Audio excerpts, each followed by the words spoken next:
تاسو په فیسبوک باندې ډیر اوریدلی وي او ډیر ویډیوګانې بدله د شیخ صاحب راغلی وي چې په 2029 کې چې کم دین هغه امام مهدی راځي.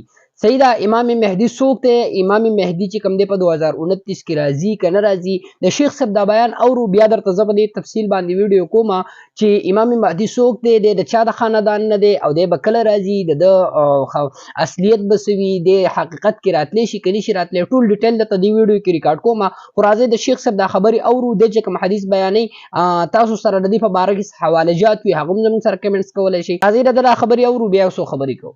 مرونو زه درته ډېر نږدې علامات وایم.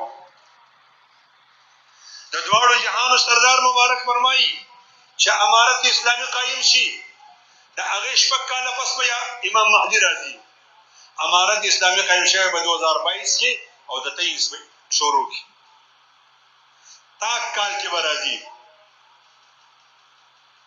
23 کې، 25 کې، 27 کې، 29 چې په 22 کې قایم شوی دی، د 23 په شروع کې 23 24 25 26 27 ناتکای تا کال حساب کوي دا به 29 راځي.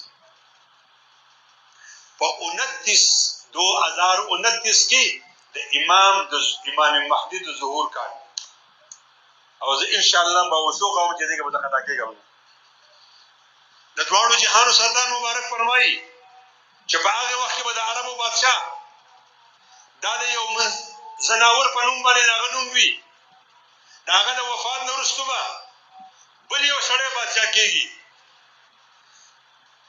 دا فهد ښیي، پړانګ ته وایي شاه فهد بادشاه، معمر بادشاه به وي، معمر بادشاه. د ده د وفات نه وروسته به یو بل بادشاه راځي، متصل نه، یو بل بادشاه به راځي، دا به یهودي نواز وي، دی به خپل زوی ته حکومت وسپاري، خلک به د ده خلاف وي. د حج موسم به وي، عظیمه جګړه به کېږي.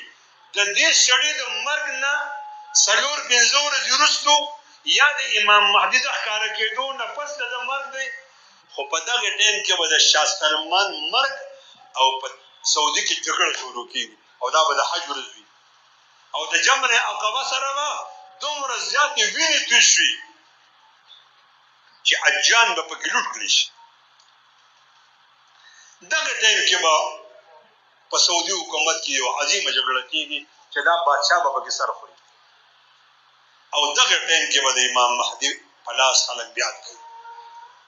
خجی تاسو د شیخ صاحب د شمس العارفین صاحب د خبرې واورېدې چې د تاسو ته چې کم دی نو هغه دې باره کې دا وضاحت وکړو. که چاته دې باره کې څه علم وي زموږ سره پوسټونه شیر کولی شي، چاته داسې څه PDF شکل کې څه معلوم وي زموږ سره شیر کولی شي. بالکل تاسو خپله رایې موږ ته کمنټس کې کولی شي. ګورئ جی امام مهدي چې کم دی دا څوک دی؟ امام مهدي چې کم دی دا به یو نیک سړی وي، یو ډېر ښه انسان به وي. د ده په وجه باندې الله رب العالمین په مخ د ځمکه باندې چې کم دی عدل او انصاف قایم کي. دی به د حضرت علی او د حضرت سیده فاطمه رضی الله تعالی عنها د هغې د اولاد نبوي او حضرت امام مهدي د ده چې کوم نوم چې کوم دی هغه به د محمد صلی الله علیه وسلم په نوم باندې وي، یعنی محمد به نوم وي یا به احمد وي او د فلار نوم به چې کوم دی عبدالله وي. دی به د حضرت عیسی علیه السلام او د دجال نه مخکې چې کوم دی نو هغه په مخ د ځمکه باندې چې کوم دی نو هغه د ظهور وشي او بیا به چې کوم دی روایتو کې راځي چې عیسی علیه السلام راشي کله د هغه نزول د اسمان نه وشي.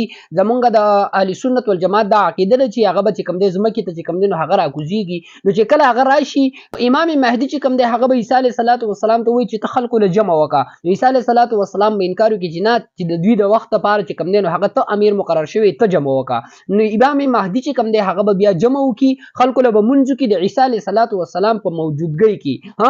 نو امام مهدي چې کوم دی دا به د حضرت فاطمه او د حضرت علی رضی الله تعالی عنها د هغوی د نسل نه وي، د هغوی د اولاد نه وي. بالکل دا زموږ د اهل سنت والجماعت عقیده ده چې قیامت ته نږدې چې کوم دی به د ده ظهور به کېږي او دا یو ډېر نیک انسان دی، یو خوش قسمت انسان دی، یو عادل انسان دی او په مخ د ځمکه باندې به چې کوم دی نو عدل چې کوم دی د ده د وجې نه چې کوم دی نو هغه قایمیږي. دی به قیامت ته نږدې قایمیږي او د قیامت چې کوم دی نو ډېرې نښې چې کوم دی هغه ښکاره شوي دي. قرب قیامت چې کوم دی نو هغه علامات چې کوم دی نو هغه څه ښکاره شوي دي، لکه جهالت چې کم دی دا به عام شي، سود به عام شي، زنا به عام شي، د موسیقۍ آلات چې کم دي دا به عام شي، شراب چې کم دی دا به عام شي ها، او دا به حلال خلک ګڼي. دغه شان دي عمارتونه چې کم دی دا به غټ غټ عمارتونه چې کم دی نو هغه به شروع شي، خلک به د یو بل سره په عمارتونو کې مقابلې کوي، قتل به عام شي. جمعتونه به خلک چې کم دی نو هغه ښایسته جوړوي، د نوم دپاره د ریا دپاره به خلک جمعتونه ښایسته جوړوي. دغه شانتې خلک چې کم دی نو هغه به کنجوسان شي، شومان به شي ها، او دغه شانتې شکلونه چې کم دی نو هغه به بدل شي. داسې ډېر علامات دي چې کم دی نو هغه د قرب قیامت چې کم دی داسې خلک به چې کم دی نو هغه په مخ د ځمکه باندې شروع شي. نو بالکل ظاهره دا ډېر خلک او ډېرې نښې چې کم دی نو هغه ښکاره شوي دي. تاسو ووایئ چې 2029 کې چې کم دی امام مهدي دا روایت چې کم شیخ صاحب بیان کړی دی څومره درجې پورې ټیک دی، تاسو د دې په باره کې څه وایئ؟ کمنټس کې موږ ته ویلی شئ. السلام علیکم ورحمة الله وبرکاته.